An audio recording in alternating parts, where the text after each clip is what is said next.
impresionante escuchar a nuestros consiervos cómo han renunciado a todo por obedecer a Dios.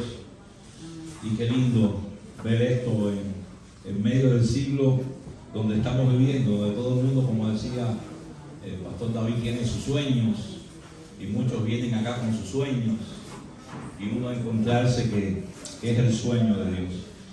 Recordaba a Juan el Bautista. Juan el Bautista es de esos personajes en la Biblia de los cuales no se habla. Y nos sirve para introducir el primer tema de esta mañana, nuestro penúltimo tema que vamos a compartir. Juan el Bautista, usted sabe, escogido por Dios, llamado desde el vientre de su madre y con una misión específica, preparar el camino del Señor. Era la misión de Juan, de una familia sacerdotal. Su padre, sacerdote de la 8ª clase, y un hombre piadoso, su mujer, su hermana, una mujer extraordinaria. Pero lo que me impresiona de Juan Bautista es que a los 30 años, habiendo estado en el desierto durante mucho tiempo, tuvo que tomar su decisión de vida o de muerte.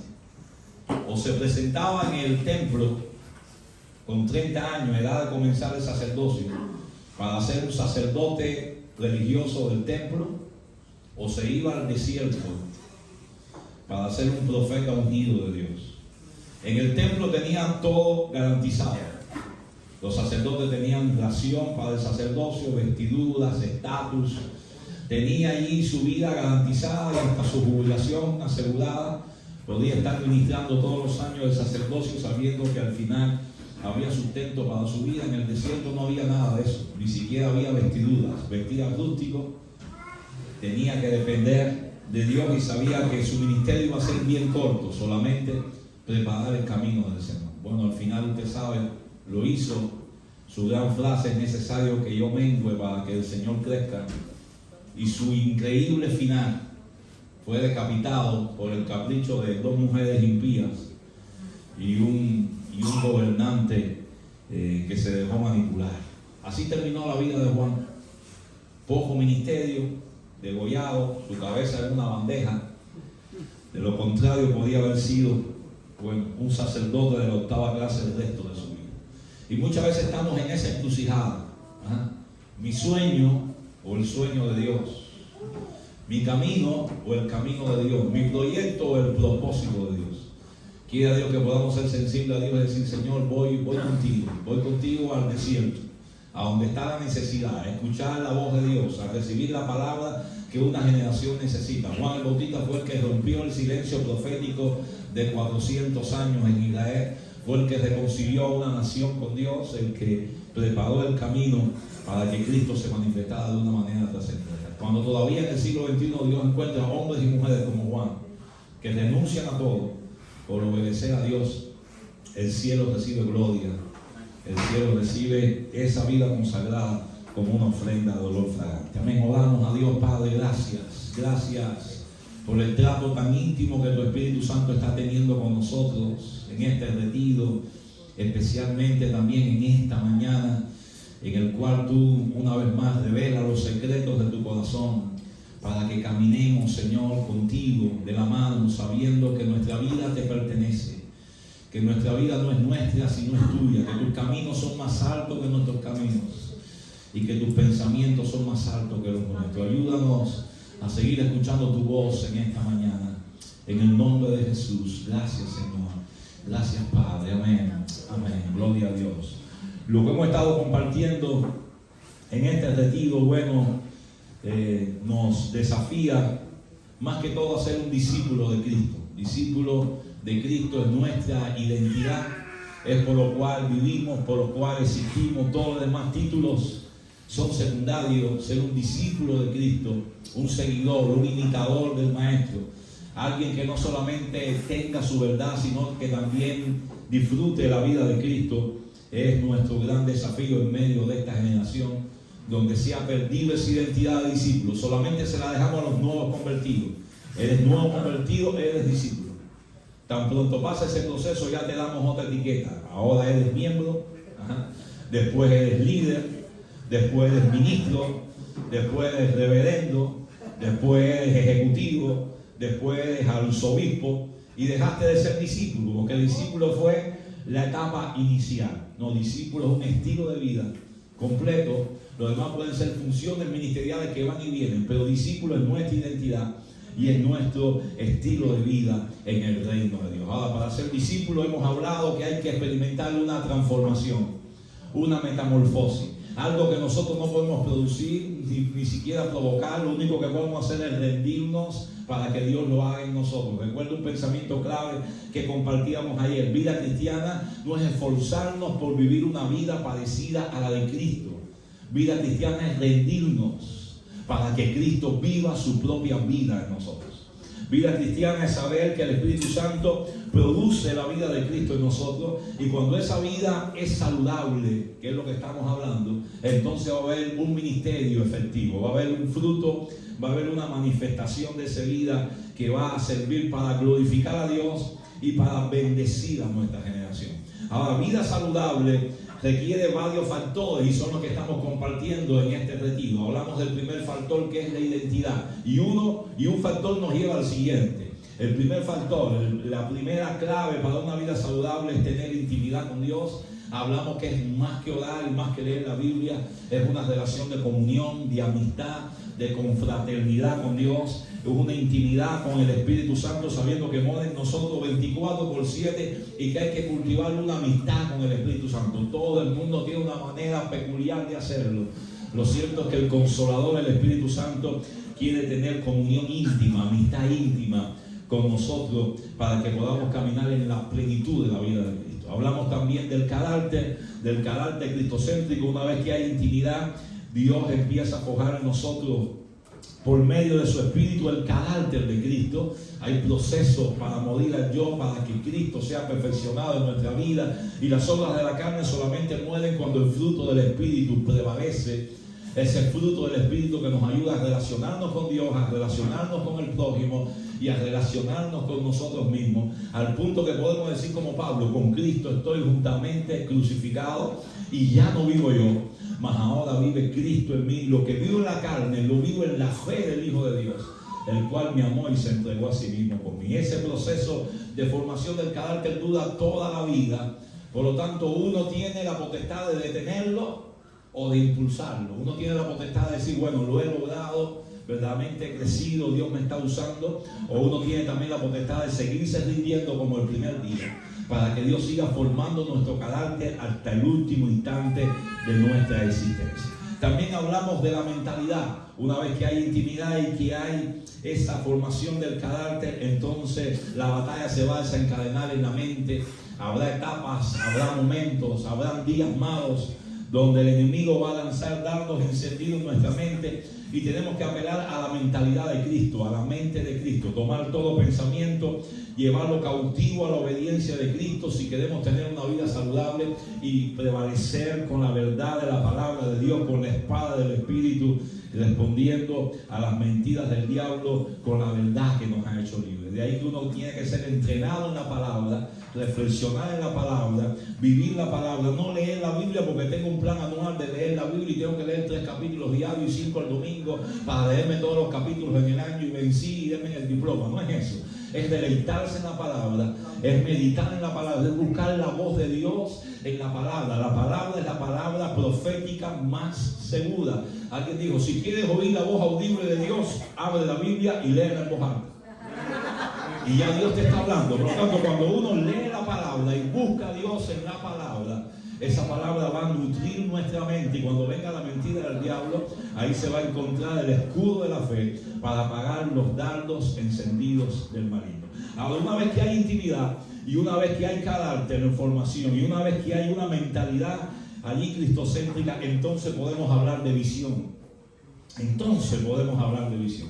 Hay quien quiere hablar de visión sin tener intimidad. Hay quien quiere hablar de visión sin tener carácter. Hay quien quiere hablar de visión teniendo su mente bombardeada por las mentiras del diablo.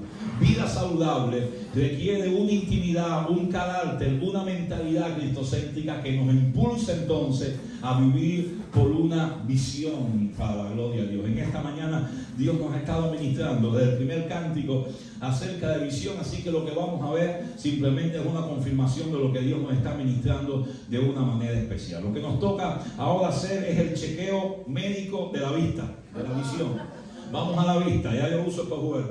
Que Dios me ayude, gloria a Dios, para no tener el mismo problema espiritualmente. Gloria a Dios, es necesario chequear nuestra visión espiritual para conservar una vida saludable en Cristo Jesús. Un cuarto factor que hay que chequear continuamente es la visión. Estoy caminando en la visión de Dios. Verdaderamente estoy progresando en la visión de Dios. Mi vida está siendo invertida para complacer a Dios, como se decía en esta mañana, para hacer sonreír a Dios, para hacer feliz a Dios. Esa es la razón de nuestra existencia en la tierra. Cuando hablamos de visión, hay que hablar de vista corta y de vista larga. Hay quien tiene buena la corta y mala la larga. Hay quien tiene buena la larga y mala la corta. Hay quien tiene mala las dos.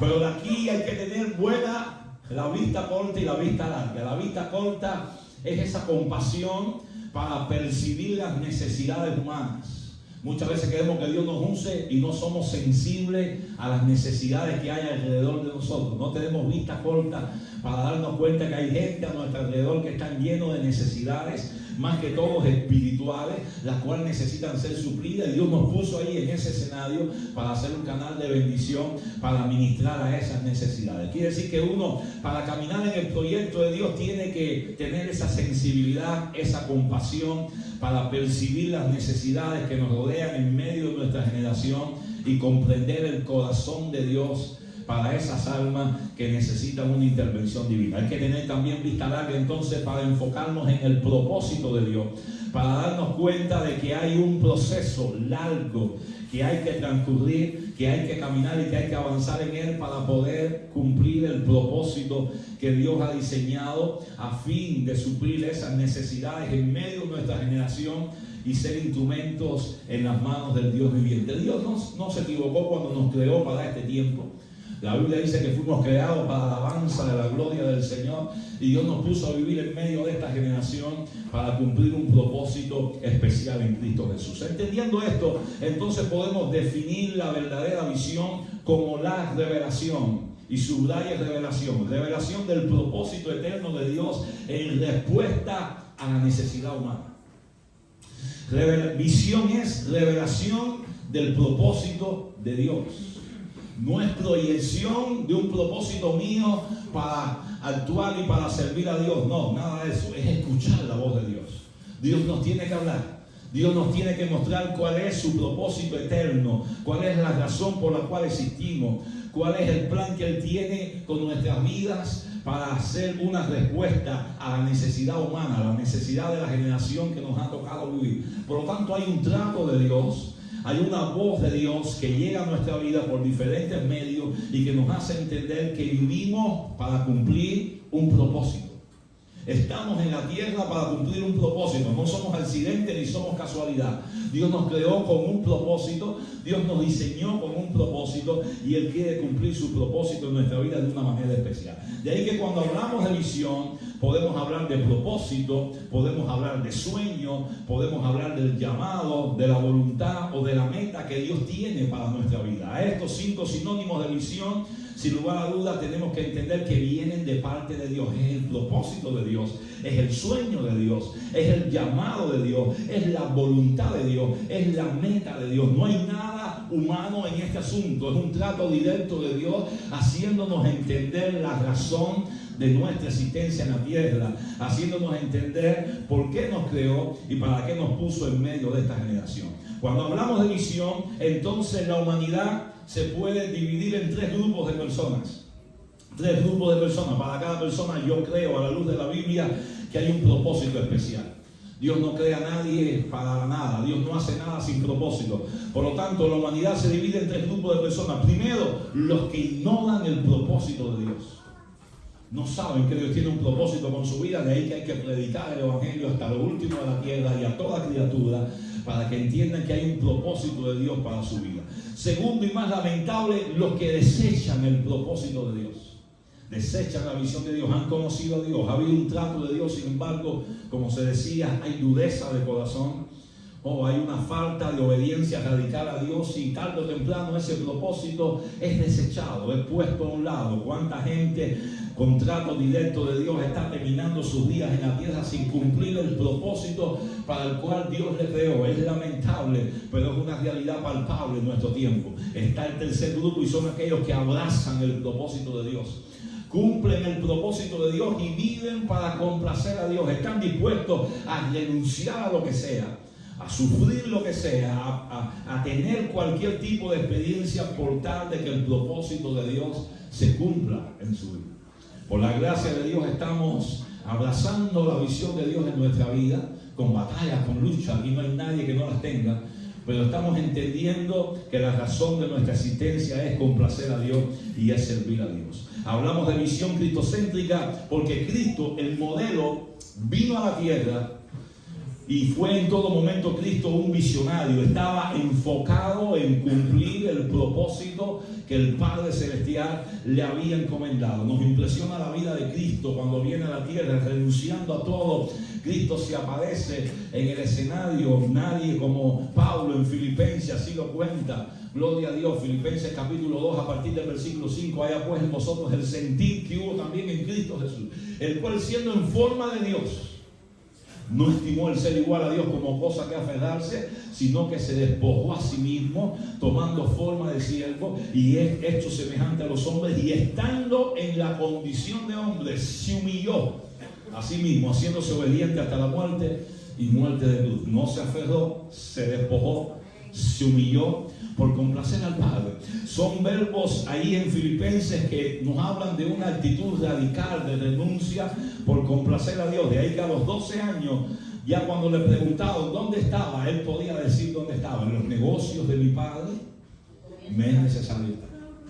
12 años, adolescencia y Cristo, usted sabe, no vamos a hacer teología ahora, era Dios, era hombre. En la tierra era 100% Dios y hombre, tenía doble naturaleza, pero tenía que avanzar en la visión como un hombre lleno del Espíritu Santo, como un pariente cercano para redimirnos, y ya estaba enfocado en la visión que buscó a los 30 años en la ribera de Jordán, cuando se apareció para ser bautizado por Juan. Y usted sabe, los cielos se abrieron, el Espíritu Santo descendió como paloma, y el Padre dijo: este es mi Hijo amado, en el cual yo tengo complacencia. Una escena con todo significado en su contexto judío del oriente, cuando un padre, su hijo alcanzaba la edad, la mayoría de edad, lo presentaba delante de muchos testigos, le entregaba sus negocios, su herencia, sus bienes, y decía: este es el hijo en el cual yo me complazco. Él va a continuar con el negocio de la familia, él va a continuar con los asuntos que nos interesan. Asimismo hizo el Padre con Cristo en la ribera de Jordán, presentó a Cristo y dijo: este es mi Hijo amado, todos los negocios del reino están depositados en sus manos. De ahí en adelante lo que hizo Cristo fue enfocarse con esa unción que recibió en Jordán en complacer al Padre. Ayer hablamos del desierto, el enfrentamiento estratégico del desierto, donde Cristo fue atacado y tentado en los deseos de la carne, en los deseos de los ojos, en la vanagloria de la vida, y respondió con la palabra y salió vencedor del desierto. Pero donde quiero llevar tu pensamiento es que del desierto salió lleno del Espíritu Santo, y antes de hacer cualquier cosa entró en la sinagoga de Nazaret en el día del reposo. Lucas capítulo número 4, entra en la sinagoga de Nazaret para anunciar cuál era su visión. Hoy se habla de declaración de visión. Bueno, Cristo tenía la suya y la proclamó en la sinagoga de Nazaret. Cuando entra en la sinagoga de Nazaret se le da el rollo del libro del profeta Isaías y habla de lo que es para nosotros hoy Isaías capítulo 61, y proclamó su declaración de visión. El Espíritu de Jehová el Señor está sobre mí, porque me ha ungido Jehová y me ha enviado ¿a qué? A predicar las buenas nuevas a los pobres, a dar vista a los ciegos, a sanar a los quebrantados de corazón, a poner en libertad a los cautivos, a proclamar libertad a los que están en prisiones, y a anunciar el año agradable del Señor, o el año de la buena voluntad del Señor. Usted sabe, los judíos esperaban 50 años un jubileo, donde las deudas eran perdonadas, los esclavos eran libertados, la herencia era recuperada, y cada 50 años los judíos tenían que esperar su jubileo. Ahora Cristo venía diciendo: ha llegado el año agradable del Señor. Ya no hay que esperar 50 años. El reino de Dios se ha acercado, el reino de Dios está aquí, y he venido como el ungido de Dios para dar buenas nuevas, para sanar corazones quebrantados, para libertar cautivos, para dar vista a los ciegos, para traer el año de la buena voluntad del Señor. Me llama mucho la atención que el texto dice el año de la buena voluntad de Dios y el día de la venganza del Dios nuestro. Pero Jesús no leyó la porción completa, se detuvo en el año agradable del Señor, que era el propósito de su primera venida. En su segunda venida vendrá el día de la venganza del Dios Todopoderoso. Pero lo que Jesús había traído era un jubileo para restaurar vidas, para restaurar corazones, para reconciliar al hombre con Dios, lo cual era la meta de su visión en la cruz del Calvario y en la tumba vacía. De ahí en adelante, todo lo que Cristo hizo estaba enfocado en cumplir esa visión. Cristo no hizo nada que lo desenfocara de esa visión. Cuando trataba con un alma y se gastaba con un alma, me impresiona que Jesús se gastaba con un alma como se gasta cualquiera con una multitud. O cuando se gastaba, por ejemplo, con la mujer samaritana en el pozo de Jacob al calor del mediodía, una mujer samaritana de dudosa procedencia social, y a ella le reveló el corazón del Padre. No se guardó esa gran verdad para una multitud, ni para una conferencia, ni para un evento, ni para una convención. A una mujer en el pozo de Jacob al calor del mediodía, samaritana y de dudosa condición social, le revela el corazón del Padre cuando le dice: Dios está buscando verdaderos adoradores que le adoren en espíritu y en verdad. Se gastaba con un alma, dejó una multitud, un avivamiento, tomó una barca, atraviesa una tempestad, y los discípulos decían: bueno, si dejamos aquí miles, allá no vamos a encontrar muchos más, vamos de un avivamiento a otro mayor. Y cuando pasó el lugar, lo que se encontró fue un endemoniado con miles de demonios adentro. ¿Qué movía a Jesús? ¿Qué impulsaba a Jesús a dejar una multitud, a atravesar una tempestad en la noche y llegar al otro lado, a la región de Gadara, para encontrarse con un endemoniado, con una legión de demonios adentro? Pero con una palabra hizo libre al hombre. No solamente lo hizo libre, lo convirtió en un misionero cuando le dijo: ve y cuenta a los tuyos cuán grandes cosas ha hecho el Señor contigo. Y él fue por toda Decápolis compartiendo las maravillas del Señor en su vida. Jesús se gastaba por un alma, Jesús ministraba, llegaba en el momento oportuno, resucitaba al hijo de la viuda de Naín, tocaba a un leproso que nadie podía tocar. Jesús entraba donde nadie entraba. ¿Qué impulsaba a Jesús? ¿Y qué lo hacía indetenible e intocable para el reino de las tinieblas? Estaba caminando en la visión de Dios. Y cuando uno camina en la visión de Dios, es efectivo. Hay respaldo. No hay que inventarse nada. No hay que provocar nada. No hay que montar una escena para decir: Dios está aquí, la gloria está cayendo. Cuando uno está en el centro de la voluntad de Dios, sin tanto sensacionalismo que hay hoy, porque hay dos extremos: están los cesacionistas y están los sensacionalistas.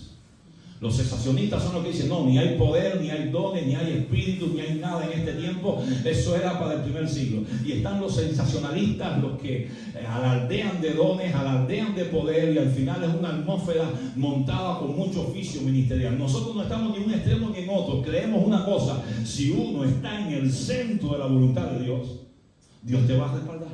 Amén. Lo mismo con un alma que con una familia, que con una multitud en una comunidad. Va a haber respaldo de Dios. El secreto está en el centro de la voluntad de Dios, estar caminando en el proceso de la voluntad de Dios. Ahora, con la experiencia que hemos vivido, aquí hay una pregunta: ¿cómo ocurre el proceso para el cumplimiento de la visión de Dios? Hay un proceso, no es de la noche a la mañana. ¿Cómo ocurre el proceso para el cumplimiento de la visión de Dios? Es nuestra gran pregunta en este cuarto factor que estamos viendo, que es la visión cristocéntrica. ¿Cómo ocurre ese proceso? A ver, alguien que aporte su experiencia o lo que puede entender, gloria a Dios, de este tema de la visión. ¿Cómo se cumple la visión de Dios en la vida de aquel que quiere ser una respuesta para su generación, caminando en el propósito eterno del Padre? ¿Cómo se cumple esa visión? ¿Cuál es el proceso? Por aquí se habla de obediencia, hay que estar dispuesto a una obediencia radical. Dejar que Cristo se entrone. Someterse al señorío de Cristo, que Él se entrone, que Él gobierne.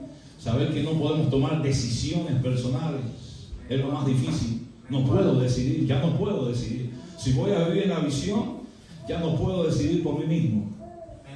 Menguar, morir, menguar. El que quiera caminar en la visión de Dios tiene que experimentar esa crucifixión progresiva y agonizante del yo cada día más. Tiene que menguar para que Cristo sea perfeccionado en nuestra vida. Vamos a verlo aquí. Gloria a Dios. La gran pregunta que tenemos que responder no es ¿para qué nací? ¿Para qué nací? Cuando vamos a hablar del proceso de la visión, hay que partir de un punto, y es que nacimos para un propósito. No es que enamoramos a Dios en el camino y Él nos sumó a su reino. No es que impresionamos a Dios con nuestra espiritualidad y Dios le dijo a los ángeles: tomen en cuenta a Juanito, que mira, me está buscando. No, el reino de Dios no actúa así. El reino de Dios actúa que Él vio nuestra vida. Él creó nuestro embrión en el vientre de nuestra madre y Él nos creó para un propósito. Por lo tanto, uno lo primero que tiene que hacer es definir la visión, definir el propósito, y hay preguntas que tenemos que hacernos para definir nuestra visión. Primero, una pregunta de identidad: ¿quién soy en Cristo? ¿A qué he sido llamado por el Señor? ¿Quién soy en Cristo? Segundo, una pregunta que tiene que ver con los recursos que tengo en Cristo. Tercero, una pregunta que tiene que ver con la misión: ¿qué debo hacer en Cristo? Y la cuarta es una pregunta que tiene que ver con la expectativa: ¿qué espero en Cristo? Cuando uno se responde esas cuatro preguntas, uno está definiendo cuál es la visión de Dios para su vida. Ahora, sepa usted y recuerde usted que la respuesta a cada una de estas preguntas no es lo que yo creo, sino lo que Dios quiere, lo que Dios me revela. Recuerde que visión es revelación del propósito de Dios. Hay que buscar a Dios. Volvemos atrás, hay que estar en intimidad con Dios, hay que tener tiempos a solas con el Espíritu Santo, hay que tener tiempos de espera. Usted sabe, uno muchas veces ayuna un día y dice: Señor, para que me hable hoy. Pero no, Dios no te habló. Dios no te habló. Quizás después te habló hablando con un hermano y compartiendo un tema. Lo que están hablando es tú lo recibes como la voz de Dios para tu vida. Ahí en el ayuno hay veces que te habla y hay veces que no te habla, y te puede hablar por cualquier otro medio. Lo cierto es que uno: Señor, yo quiero definir mi visión, háblame, ¿quién yo soy? ¿Qué yo tengo para dar? ¿Cuáles son los recursos, los dones que tú me has dado para yo poder compartir? ¿Cuál es la misión que tengo que cumplir? Y de misión vamos a hablar en el segundo tiempo. ¿Y cuál es la expectativa? ¿Qué es lo que yo espero o lo que tú esperas que ocurra si yo camino en tu visión? Lo cierto, hermano, y recomendable también es que hasta que uno no la escribe, no la tiene definida. Hasta que uno no escribe su visión, no la tiene definida. Y una vez que la tiene definida, mira, ponla en un lugar. No solamente en tu mente, en tu corazón, en tu Biblia, en tu espejo. En un lugar donde tú puedas cada rato confrontarte con esa visión. ¿Estoy viviendo esto? ¿Estoy caminando en este propósito? Porque hay momentos de duda, hay momentos de desenfoque, hay momentos de desánimo, hay momentos de oposición, y lo único que nos va a hacer prevalecer es saber que estamos en el centro de la voluntad de Dios, que estamos caminando en la visión de Dios. Por lo tanto, lo primero es definir la visión. Lo primero es tener bien definido la razón por la cual existimos en la tierra y el propósito que tenemos que cumplir. Ahora, lo otro es saber que hay un proceso. Y aquí está la clave de este tema en esta mañana. Hay un proceso. La visión no se cumple de la noche a la mañana. Hay un proceso. De ahí que algunos se desesperan y abandonan el proceso porque no entienden que hay temporadas de la visión. Y se lo ponemos así para que usted lo pueda entender mucho mejor. Ahora yo se lo voy a explicar. Hay temporadas que hay que avanzar poco a poco en el proceso de la visión. El que gobierna las temporadas es Dios. Es Dios el que sabe los tiempos. Nuestros tiempos están en las manos del Señor. Lo cierto es que una visión es un proceso ascendente que avanza por temporadas. Y uno tiene que saber qué temporada de la visión estoy viviendo para no desenfocarme. Hay temporadas que son inviolables, ese orden es inviolable. Como las estaciones del año, así mismo son las temporadas de una visión, y uno tiene que saber que va caminando en un proceso con Dios para el cumplimiento de un propósito especial en nuestra vida. Cada vez que usted termina un ciclo y comienza un nuevo ciclo en su vida, comienza de nuevo el proceso. Usted puede ser que esté sirviendo en su iglesia local en un área y caminó en estas temporadas. De pronto usted deja todo eso y se va de misionero a un lugar, o se va a llevar un ministerio a un grupo específico para alcanzar con el evangelio. Comienza de nuevo el ciclo. Lo cierto es que siempre que Dios nos mueve en el proceso de la visión, hay temporadas que cumplir. Y te lo explico brevemente porque el tiempo avanza. El otoño de la visión. La visión comienza con una temporada de otoño. ¿Qué sucede en el otoño? Las hojas se caen, los árboles se desnudan, y así mismo es la visión. La visión comienza con renuncia, la visión comienza con pérdida. Es la etapa de la fertilización, para que usted entienda. Es la etapa donde uno tiene que renunciar a lo que quiere, a lo que ha luchado, a lo que ha logrado, a lo que ha conquistado, a lo que está disfrutando. Nadie, absolutamente nadie, aplique la Biblia a cualquier personaje y va a ver que nadie comenzó sin renuncia. Nadie. Abraham salió de Ur de los Caldeos. Moisés tuvo que dejar Egipto. José lo tiraron en una cisterna y dejó de ser el hijo preferido. Y empieza a aplicar así poco a poco la Biblia. Nehemías dejó de ser copero en el palacio, y cuando llega el Nuevo Testamento te vas a encontrar a los Pedro dejando la barca, a Pablo, como se decía aquí, dejando su fariseísmo y toda su academia. Todo el mundo tiene que empezar perdiendo para ganar. Y ahí muchas veces es donde algunos ni inician el proceso de la visión. Quieren incorporar la visión a lo que tienen. Quieren incorporar el propósito de Dios a lo que estoy viviendo. Bueno, yo hago, pero sin perder. No, hay que perder. Hay que renunciar. Hay que morir, gloria a Dios. Es la etapa de la fertilización.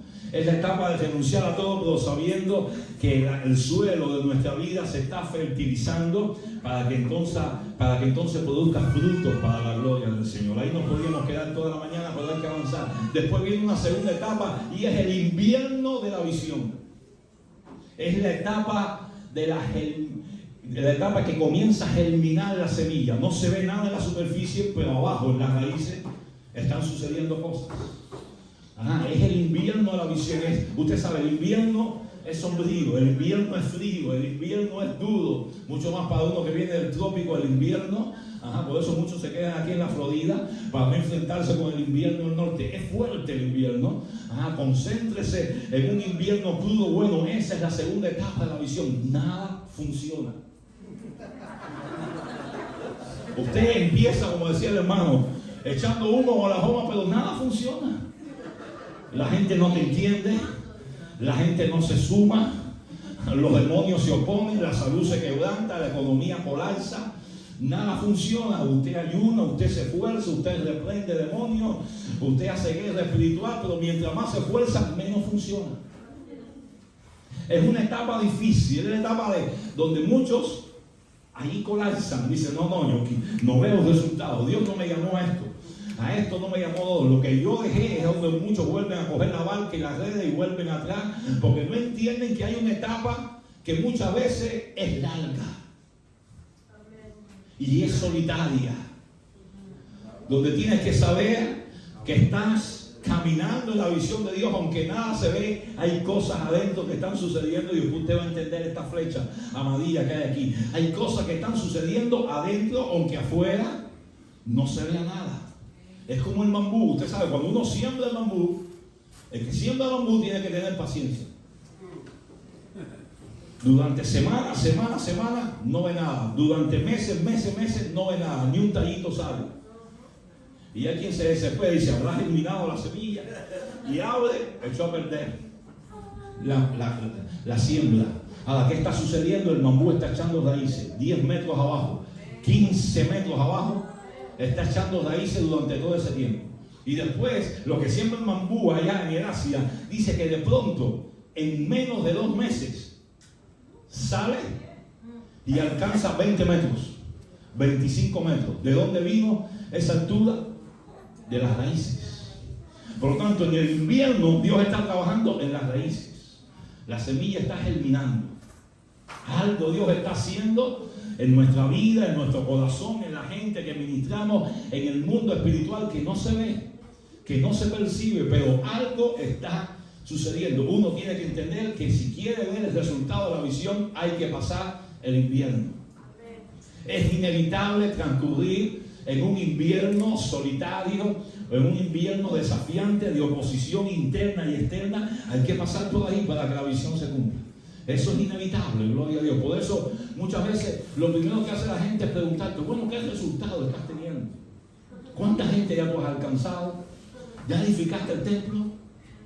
Porque así nos mide la gente, por el tamaño del templo, por la cantidad de gente. La gente no va a entender, no, todavía yo estoy luchando con 3, con 4 que entiendan, que comprendan. Eso no lo va a entender nadie. Por eso uno tiene que aguantar críticas, uno tiene que aguantar comentarios, el juzgar de los demás, porque hay gente que sí, desde la grada todo el mundo mete un gran slam, todo el mundo mete un jonrón, todo el mundo mete el penal, todo el mundo mete el tiro libre, desde las gradas todo el mundo lo hace. ¿Por qué falló? ¿Pero por qué se ponchó? No, desde las gradas cualquiera es campeón. Baja aquí, batea, coge el balón y fájate con 11 hombres a ver si llegas al gol. No, desde las gradas es muy fácil. Y la gente va a juzgar, mira, se equivocó, dejó esto y se fue para allá, dejó la plataforma en la iglesia, dejó el cargo en el BOA, en el liderazgo, dejó su negocio, dejó lo que había logrado y se fue para allá. ¿Y qué tiene? No tiene nada, fracasó. Dios no lo mandó, es un fracaso. Regrésate, muchacho. Y es que cuando tú tienes que decir, aguanta, esto solamente es el invierno. Este solamente es el invierno. Oh, este no es el final. Este no es la temporada final. Este no es el desenlace final. Este es el invierno de la visión. Y Dios está conmigo. Estoy aquí porque Dios me habló. Estoy aquí porque cada vez que yo leo mi declaración de visión y sé el trato que yo tuve para escribir esto, esta es la razón de mi existencia. Lo pego aquí, aunque me maten por esto vivo. Aunque yo no vea nada, este es el mapa de Dios para mi vida, en estos caminos. Oh, esa gente, hermano, desafía la generación que estamos viviendo, que es tan pragmática, que todo quiere ver resultados y todo lo quiere medir por resultados. El que quiera caminar en la visión de Dios tiene que olvidarse de estadísticas y de resultados y de normativas de hombre. No, yo camino por obediencia. Dios me llamó a ir allá. Oh, estoy trabajando con 3 y estoy en el invierno. Dios traerá la cosecha. El crecimiento lo da Dios. Ni el que plante es algo, ni el que riega es algo. Aquí el protagonista principal es el Rey de Reyes y Señor de Señores. Por lo tanto, lo único que yo estoy haciendo es obedeciendo. Y si alguien pregunta, ¿cuándo se acaba tu invierno? No sé. En el año no puedo decir ya, en el mes tal se acabó el invierno, pero en la visión yo no sé. Cuando Dios quiera se acaba el invierno. ¿Tú sabes cuándo se acaba el invierno? ¿Quieres que te lo diga? Cuando le empiezas a coger el gusto. Cuando te empieza a gustar el invierno.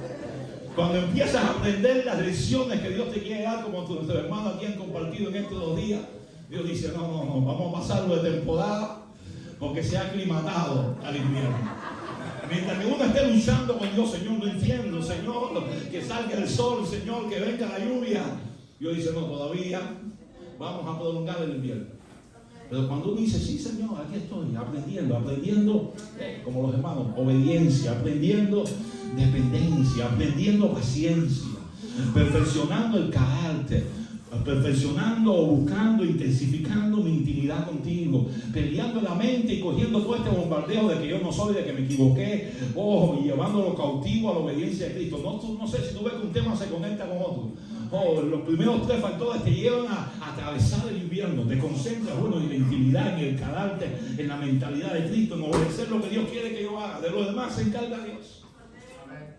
Cuando llegue el momento oportuno, Dios te pasa de temporada y viene la primavera, la fructificación. Empiezas a ver los primeros frutos.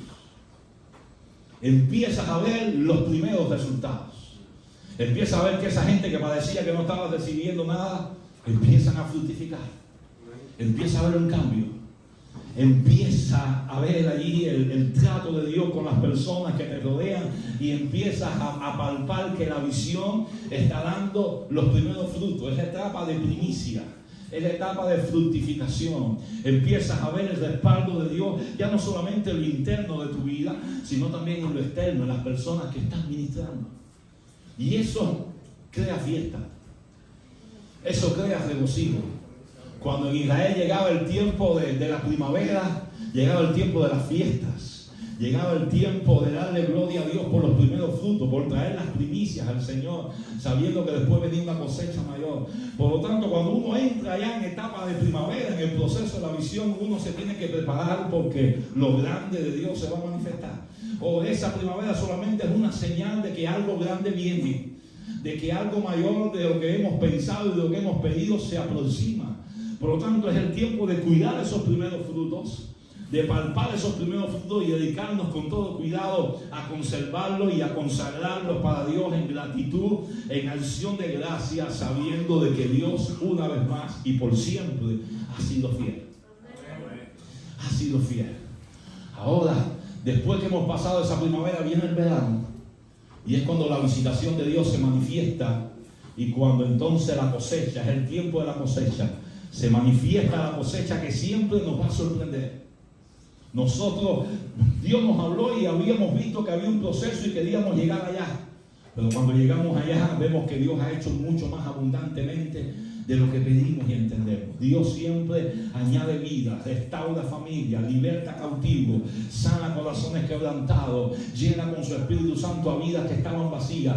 Dios nos usa para dar de gracia lo que de gracia hemos recibido. Y cuando llega ese momento de gloria, de cosecha, ha sucedido algo durante ese proceso. Hemos estado muriendo.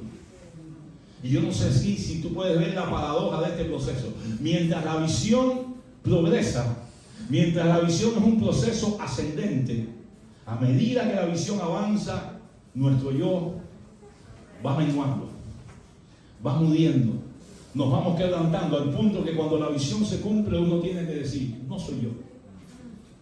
No ha sido mi astucia, ni mi estrategia, ni mi sabiduría, ni mis dones, ni mi valentía, ni mi denuedo. Ha sido Dios.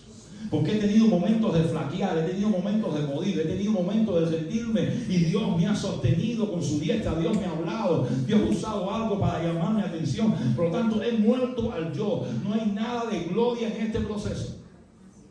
Hay gente que se inventa una visión y se hace una plataforma y se levanta un monumento como lo hizo Saúl y al final terminan desechados. No, los que verdaderamente caminan en el proceso de la visión, cuando llega el momento de la cosecha, están tan escondidos en Cristo que no hay vanagloria alguna para decir que ese resultado, que ese verdadero éxito en el reino de Dios ha sido por mérito personal, ha sido la misericordia de Dios, ha sido la gran bondad de Dios derramada en nuestras vidas. Por lo tanto, antes de avanzar al final de este tema, pregúntate en qué etapa de la visión estás, en qué temporada estás. ¿Estás aquí luchando por renunciar y todavía no te decides? ¿Estás aquí, ya renunciaste y empezaste el proyecto, pero ahí está el invierno, atemorizante, invadiendo tu alma, tratando de hacerte entender que la decisión que tomaste no fue la mejor, pero tú estás convencido que estás caminando en una visión? Estás viendo los primeros frutos y ya te estás gozando, sabiendo que eso es primicia de lo que viene. Estás allá en el verano de la visión, recibiendo la cosecha. Esa etapa es la etapa de la cosecha, de la reproducción. Lo que va a hacer Dios contigo en el verano es que te va a ayudar a reproducirte en otros, porque tarde o temprano de ahí te va a mover Dios. Ya sea que tu tiempo en la tierra terminó y te vayas para el cielo, ya sea que Dios te dé una asignación en otro lugar. De cierto es que de allí te va a mover Dios. Pero lo lindo de esto es que la visión ya no depende de ti. Te puedes mover, te puedes ir en el momento decisivo para comenzar de nuevo el proceso en otra asignación que Dios te da. pero hay gente que va a continuar la visión, porque la visión trasciende mucho más allá del instrumento que Dios usó. La visión se reproduce de generación en generación. Por eso cuando vemos lo de la selva, gloria a Dios, nos damos cuenta que al final cuando nuestros hermanos salgan, seguirá la visión caminando, seguirá gente y comunidades siendo transformadas, porque la visión trasciende al individuo que por su gracia Dios usó para un proceso tan impresionante como este. Lo cierto es que cuando la visión se cumple, hay resultados. Primero, Dios es glorificado. Dios recibe toda la gloria. No hay nada que glorifique más a Dios que una vida rendida en obediencia. No hay nada. Lo dijo Samuel. Dios no quiere tanto sacrificio, Dios no quiere tanto holocausto ni tanta ofrenda. Dios lo que quiere es que lo obedezcan. La obediencia es el mejor de los sacrificios. Dios es glorificado al ver que obedecimos a Dios. Déjame aplicártelo a tu vida, que vinimos a Estados Unidos buscando un sueño americano y hubo un momento que renunciamos a eso por caminar en el propósito de Dios, porque nos dimos cuenta que Dios nos movió. Fue Dios el que nos movió. No fui yo el que crucé toda esa frontera y el que fui, gloria a Dios, un campeón burlando a todos esos matones y a todo eso. Todas esas emboscadas. No fue Dios el que te guardó y providencialmente te trajo y te unió, gloria a Dios, a una visión corporativa, porque no es visión personal, es visión corporativa. Dios tiene un trato personal con nosotros para ser parte de un proyecto corporativo en su iglesia. Esto no es mi visión, esto es nuestra visión, y en nuestra visión hay un lugar que uno ocupa para edificar la iglesia. Se glorifica a Dios, se edifica la iglesia, se impacta el mundo, se impacta nuestra generación, porque el rol del conocimiento de Cristo es esparcido. Y en cuarto lugar, me gusta mucho, se humilla al enemigo. Lo que más humilla al enemigo no es que yo cante un codito, me te costé el diablo, te aplasto la cabeza. Ahí, hasta que me sofoque ahí. No, lo que más humilla al diablo es que antes yo era un cautivo y ahora por su gracia hemos avanzado en un largo proceso de obediencia a Dios, de dependencia a Dios, y nos hemos reproducido en otros, hemos hecho otros discípulos, hemos dado de gracia lo que de gracia hemos hecho. Ese es el resultado de la visión. Por lo tanto, uno se tiene que chequear y decir: estoy viviendo así, estoy viviendo por un sueño de Dios, por un propósito de Dios, estoy renunciando a mis caminos para caminar con Dios, estoy renunciando a mi proyecto para vivir en el propósito de Dios.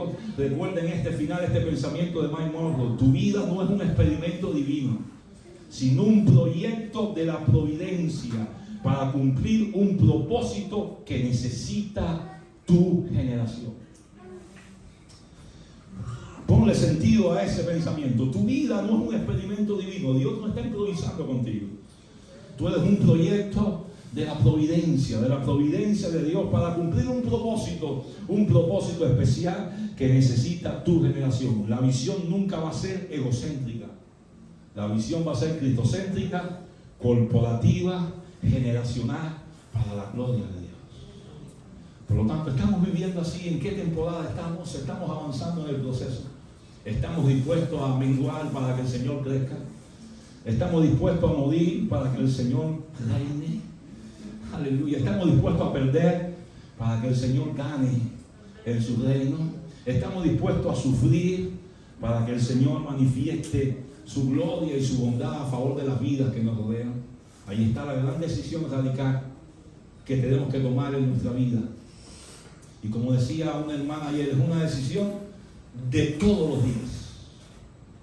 Lo decía la hermana, gloria a Dios, de todos los días. Es todos los días enfocarme, estoy viviendo para esto.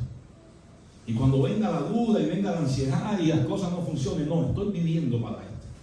Al final, Dios es fiel. Fiel es el que nos llama, el cual también lo hará. A Él sea la gloria por los siglos de los siglos. Todo aquel que quiera vivir así, ponte de pie en esta mañana. Con batallas, con luchas, somos transparentes. ¿Qué trabajo cuesta? Como duele, gloria a Dios. Pero los que han conocido a Dios no pueden vivir de otra manera. Los que han conocido de Dios ni entienden lo que estamos hablando. Hay gente que ha conocido de Dios, tienen información de quién es Dios, pero hay gente que ha conocido a Dios, ha palpado a Dios, conocen a Dios en intimidad. esos no pueden vivir de otra manera que no sea para complacer a Dios. Allí en lo profundo de tu corazón medita en qué temporada estás. Y simplemente con tus propias palabras pide la ayuda del Señor en esta mañana. Señor, ayúdame a ser fiel.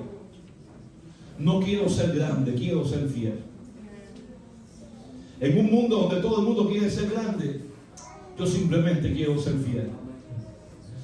Oh, no importa que el nombre no sea escuchado, no importa que no sea reconocido, cuántos ministerios, Ángel Toledo, S.A. y al final es una empresa humana, eclesiástica para producir dinero, para sacar el dinero a la gente y para vivir un estatus de millonario. Algunos han falsificado el verdadero concepto de visión en el reino de Dios. Pero aquí estamos, queriendo hacerlo en el anonimato, donde nadie aplaude, donde no hay like, donde no hay, gloria a Dios, nada que se parezca. Allí donde solamente Dios ve, donde el cielo recibe la gloria, donde Dios en su trono recibe nuestra vida de consagración como una ofrenda de olor fragante.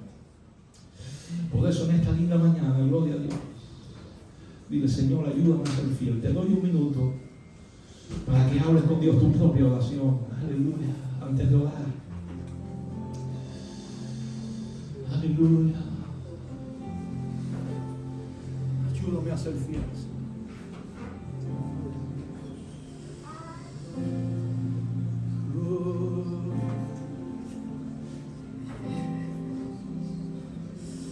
Ayúdame a morir.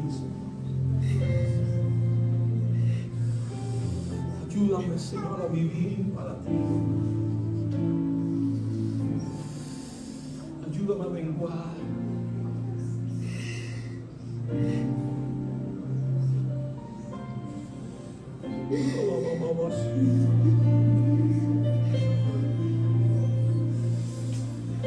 Ayúdame a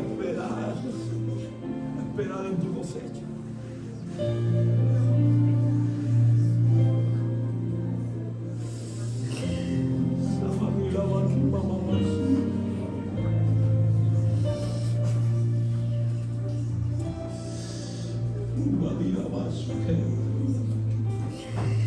Hay un trato íntimo.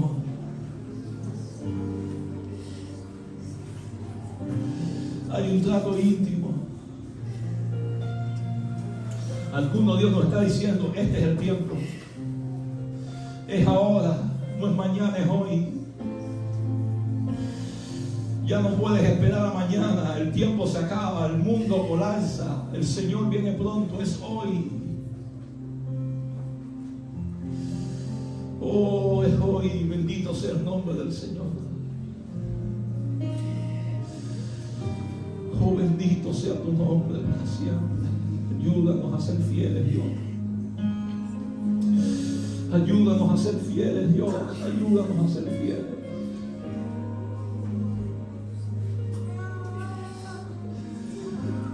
Oh, Señor, muchas veces hemos dicho: busca otro, hazlo con otro. Como el profeta Jeremías, hemos reclamado: ¿por qué conmigo, Dios? Hazlo con otro. Pero en momentos así de intimidad reconocemos que hay un fuego metido en nuestros huesos que no podemos resistir. Hay un trato de tu espíritu que va más allá de nuestras emociones. Penetra en lo más profundo de nuestro ser, en nuestro espíritu, en nuestros tuétanos, que nos ayuda a entender que si vivimos, para ti vivimos. Que si morimos, para ti morimos. Que sea que vivamos o que mudamos, somos del Señor. Ayúdanos, Dios, ayúdanos. Ayúdanos a ser fieles. Ayúdanos a ser fieles. Oh, imagina. Si no sabes cómo dar, deja que el Espíritu interceda. Deja que el Espíritu interceda. El Espíritu intercede como conviene, conforme a la voluntad del Padre, con gemidos indecibles. Hay momentos que uno no sabe ni cómo pedir, y tiene que permitir que sea el Espíritu el que gima en nuestro corazón. Gime en el Espíritu en esta mañana. Experimenta dolor de parto hasta que Cristo sea formado en tu vida y en mi vida. Ayúdanos. Este no es el evangelio que se predica hoy. El evangelio que se predica hoy es ser grande. O el evangelio que se predica hoy es saca el campeón que está en ti, el héroe que está en ti, el gigante que está en ti. Nada de eso es Biblia. Nada de eso es cristianismo. El campeón que está dentro, el héroe que está dentro, el conquistador, el gigante es Cristo Jesús. Aleluya. Es por su gracia y es para su gloria. Ayúdanos, Señor, a ser fieles. Bendice a este remanente, oh Dios. Bendice a estos hombres y mujeres que han abrazado el evangelio auténtico, el cristianismo genuino. Ayúdanos, Señor, a caminar, Señor, en tus alturas. En tus alturas, por encima de nuestras circunstancias, caminar en tus alturas para la gloria de tu nombre. Para la gloria de tu nombre. Bendícenos, Padre. Gracias, Señor, en el nombre de Jesús. Adora al Señor, adora al Señor, adora al Señor. Ayúdame a morir y para ti vivir. Ayúdame a escuchar tu voz hablándome. Ayúdame a lograr la fórmula ideal para hacerte feliz. Oh Jesús, yo quiero amarte así.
evidente que el Señor nos está hablando, ¿verdad?